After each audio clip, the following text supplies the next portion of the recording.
Culture à la carte, un menu pour régaler votre culture.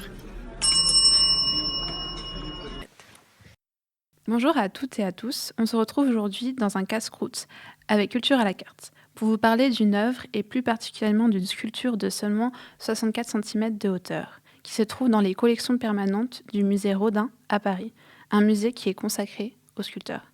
L'œuvre qui nous intéresse est la cathédrale. Elle a été réalisée en 1904 dans les ateliers de Rodin. Elle est donc faite en pierre taillée.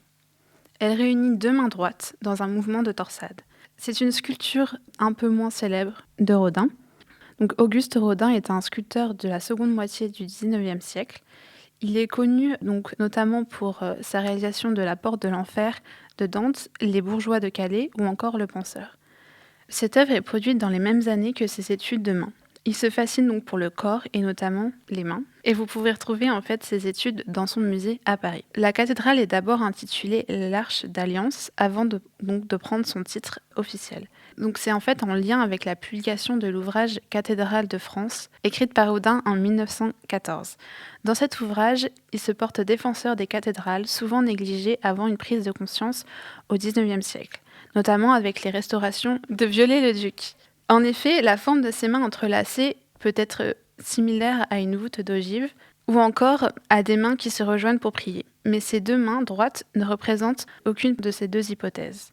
Rodin associe deux mains d'individus différents pour créer une nouvelle sculpture avec une spiritualité et une légèreté. Ces mains peuvent aussi être interprétées dans le cadre de sa relation avec son élève Antoine Bourdelle, comme une fusion en fait des deux artistes. Les deux mains s'allient, main dans la main, pour créer des sculptures singulières dans un style propre.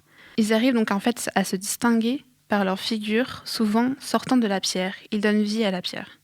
Vous pouvez découvrir les sculptures de Rodin et de Bourdelle lors de la nouvelle exposition Rodin-Bourdelle corps à corps, qui se passe en ce moment au musée de la Piscine de Roubaix, du 1er mars au 1er juin 2025. Cette exposition retrace la relation entre les deux artistes, leurs relations personnelles et artistiques, leurs accords et leurs désaccords, l'influence de la sculpture antique et aussi le non finito de Michel-Ange.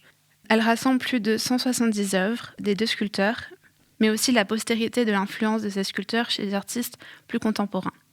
À bientôt!